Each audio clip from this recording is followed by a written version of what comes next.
12.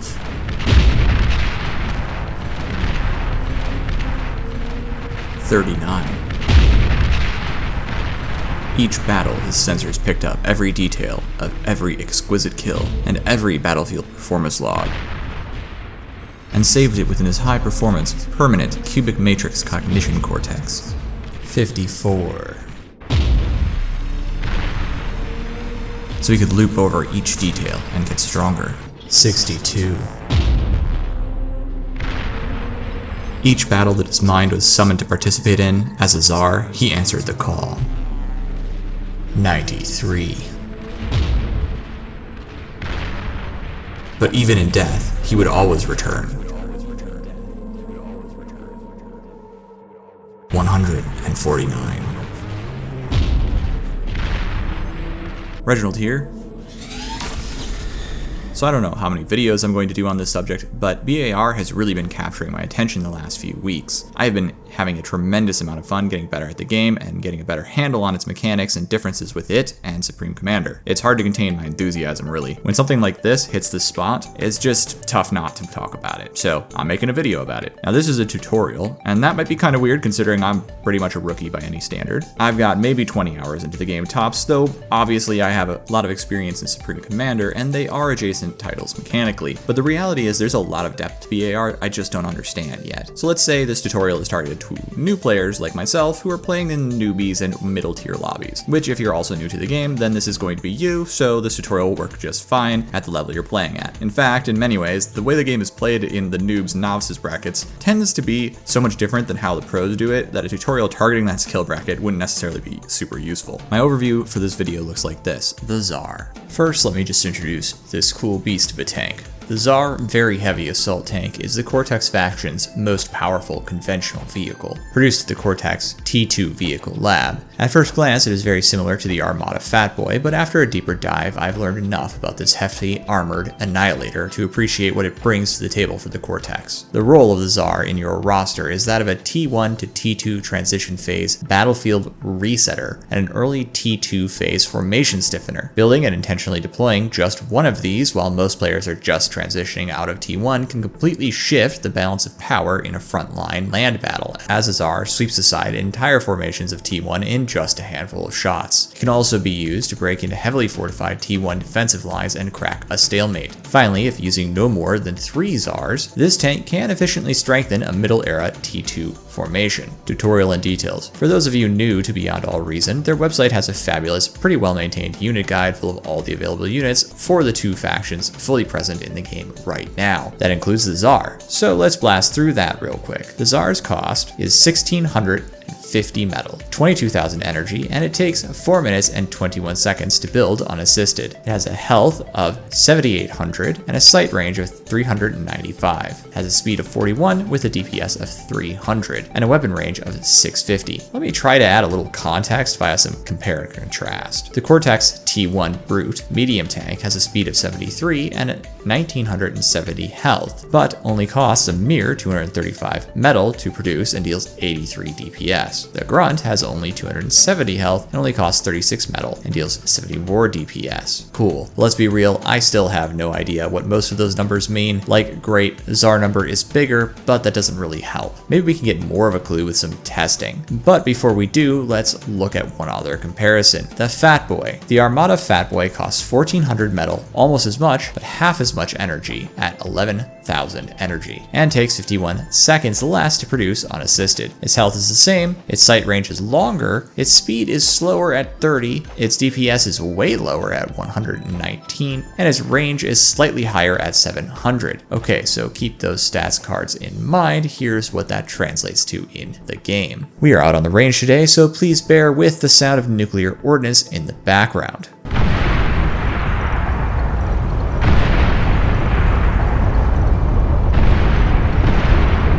Let's start by talking about weapon range. The Fat Boy has just 50 more range than the Tzar. Does this mean anything? I'd say basically no. It's almost irrelevant. In a head-to-head fight, the Fat Boy and the Tzar will be within range of one another in any given fight because the Tzar can gap close if needed with his 11 extra speed, whatever that looks like. The sight range does give the Fat Boy a solo advantage, but why is the DPS so much lower on the Fat Boy? On first glance, these are almost the same gun, so let's load them up and try out their firing. First up, let's see if there's any real difference in damage per shot. I've set up my new and improved high-tech scrap target. Scrap target is 30 pawns, 20 brutes, and 20 tigers in 3 tightly spaced rows. We'll fire each of these 2 test vehicles at a section of the target grouping and just see what kind of damage we get out of them.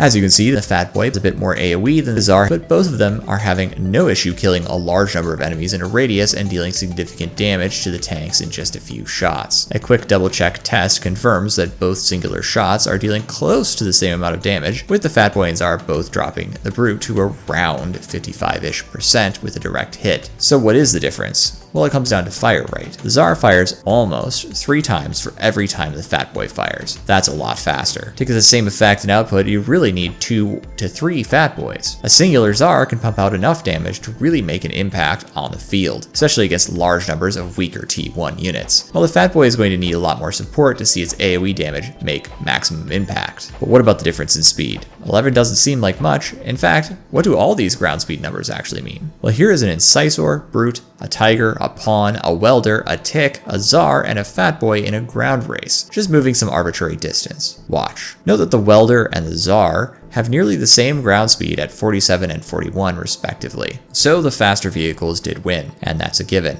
But I happen to notice something not really listed anywhere. Vehicles have a turning speed and an acceleration that bots don't seem to have, or at least not to the same degree. Bots turn fast and accelerate fast. Vehicles take some time to turn around and get up to top speed. In short, rapid movements, bots outperform vehicles even if they're technically slower. The Tzar suffers from this especially, meaning shifting from the attack to the retreat can be a painful process. Keep that in mind when using this vehicle. It might make sense to present a side to the enemy to allow for faster redirection if needed. That's about all of the experimentation I have time for this time. Maybe I can refine my techniques in the future or get better questions to answer in the next one. There is one question any competent commander might want to know about a unit. What units does this unit counter, and what units is it countered by? Counter targets. The Tzar can effectively trade against any enemy with generally light armor designed for swarming and with low range, especially T1 frontline units. If you're facing down a large number of aggravators or rocketeers, a single Tzar can sweep aside that advantage and re-level the playing field. It also seems like a good option against hounds, if carefully microed and firing from radar jamming. It also works well against missile trucks and some lighter T2 units when not built up, including welder mobs with support. Weaknesses. The Tzar's 650 range is pretty impressive, but any kind of T2 tank killer or artillery system that outranges and outmaneuvers the Tzar is going to win out. Sheldon, Starlight, Banisher, even sharpshooters are in a good position to remove Tzar from mattering. On top of that, the Tzar trades badly with T3, costing more than a Shiva but being worse all around. Additionally, the Tzar is quite good against early tier fortifications. Aside from the artillery piece, there really isn't anything that outranges it and has the ability to take down all of the general laser turrets and defensive turrets an enemy might deploy in the T1 era. Strategies and tactics. Alright, I've covered some of the basics and certainly hinted at some methods for using the Tzar, but let's get specific and talk about some early games and how you might deploy a Tzar. I know I've said this a few ways now, but I really want to reiterate here that the Tzar is a component of a late T1 or early T2 force. It's not like, say, the Mammoth, where spamming a bunch of them is a viable production strategy. Using more than 3 of these means you need to seriously consider a T3 transition or spamming cheaper units. I'm going to talk about this in specifically a game on All That Glitters. You can also use this exact same strategy in Supreme Isthmus. I find this works best as either the canyon support in Glitters or on Isthmus. You can really do it from either, but I prefer the Geo spot. So you are playing Glitters and you've landed in the canyon support slot. This is a land slot that should help the front canyon stay on top of things, but it is your job to help him win, so you're going to need to be reactive to on-the-ground issues. If he gets overwhelmed, adapt. Here's my build order. Again, I'm just a rookie, but it works out from what I can tell. 2 wind, 1 mechs, 1 wind, vehicle plant. The remaining 2 mexes, walk the comm to the nearest remaining mechs, build it, build another turbine, assist the factory. In the factory, pump out out 3 Rascals, 2 Engineers, 5 Incisors, 1 Whistler, and 1 Wolverine. For the Rascals, you're going to just use them in the less used chokes and leave them there as emergency supplies. To keep an eye out for the run-bys. For the Incisors, I like to keep 1 in my base for the first 3 minutes or so, just to stop a run-by, and send everything else to the front. I usually just hand them to the front player so he can micro. The artillery is there, especially if your front player goes for bots. They have longer range, and can help your front player by stalling the enemy's momentum with a first strike advantage. This next bit, I can't give you step by step, but you will want to scale your eco hard, use your engineers to build the remaining mexes, and then a bunch of wind turbines, collect any reclaim you can, build another engineer or construction turret if needed, some solar panels, definitely some e-converters. If your front line is ever light on energy, pass him some wind turbines to help. Don't kill your own development by sending too many, but a few will definitely help break them out of their energy stall, which will keep them in the fight. Your goal is to get a stable economy going and then confirm that the things on the front line are not totally overwhelmed before you rush out a T2 vehicle lab. Keep in mind that pumping out a Tzar is going to be costly and time consuming. Once you smash into T2, you should immediately build a Tzar. Send an engineer out to collect mass from the front line if there is any that you can access. The hard part is getting the Tzar out. Make sure you have lots of energy production, more than you expect. It does cost 22,000 after all. After the first Tzar, queue up a Deceiver and a tier 2 engineer or 2. Then pause vehicle production. Send the Tzar and Deceiver forward and get the T2 engineer working on a T2 economy. You've now got some time to micro your big beast. Your front line, by now, is probably looking very weak, but hopefully your frontline players are still pumping out T1 at a good pace. If your enemy is being tepid, try to scout them out with those rascals you hung on to. Get a good idea of what is where and then force fire into the shadows, from the shadows, around the rocks and into the radar signatures. Start clearing out enemies, but stay far back with your Tzar. You want to conceal its presence as long as possible. Once it's pushing time, go last. Let the T1 rush the gap and sight out the enemy comms so you don't get degunned. It's also totally acceptable to just use the Tzar defensively and bait out an attack and let the enemy crash against your surprise Tzar. Once you win this fight, you can transition to a full-scale T2 production as everyone on the enemy team panics, or you can start rolling into T3 if you have the eco for it. One of the things I like to do to go into T2 production is focus on building Tigers and a Tremor or 2. Getting a Tremor out early after your Tzar can allow you to really start pounding your ways forwards. And if you force fire the ground in an AoE, the Tremor can actually be a good canyon barricade. If you're on Geo,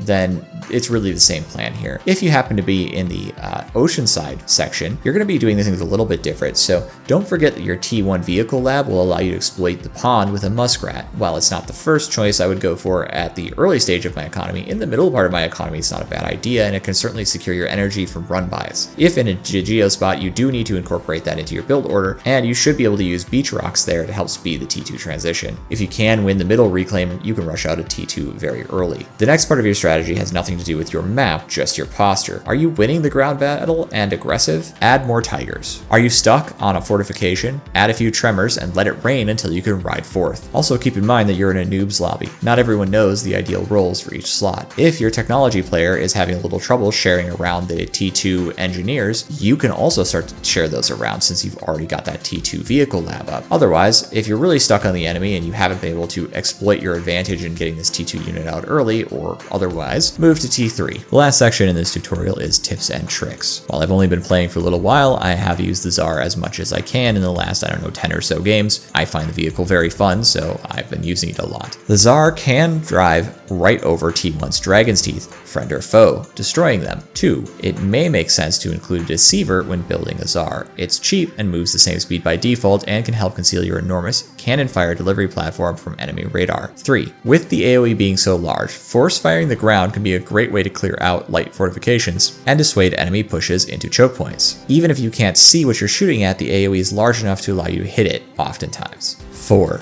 The Tzar is psychologically impactful and can give you a lot of time to make your next move just by being present. More skillful players won't have as much trouble with this, but in rookie games they're going to tend to want to build up a group of counter units before doing anything. Plan around that. Make counters for their counters if you can scout, or dig deep to the mega eco so you can outcompete. Either way, your goal is to use this Tzar and his posture in your base either as aggressive or defensive unit to force the enemy to behave in a specific way. Once they spot it, they're going to probably try to rush for long-range units to try and outgun it. If you get long-range units, knowing that, you can try to outbuild them. If you don't think you can outbuild them, you might want to out-tech them. With that, I think I've stretched the limits of what I can say about this subject. There are better players than me to learn from, no doubt, but I hope you find this technique fun for your rookie games, and I hope I helped shine some light on what 650 range and 40 41 movement look like. Hopefully I can continue to get better and speak from a position of greater expertise in the future. For now, thanks so much for visiting. Bye-bye.